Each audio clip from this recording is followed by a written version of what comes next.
और आहिस्ता कीजिए बातें, धड़कने कोई सुन रहा होगा।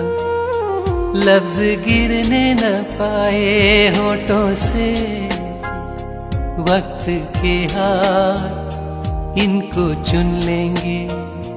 कान रखते हैं ये दरो दीवार, राज की सारी बात सुन लेंगे। और आहिस्ता कीजिए बातें।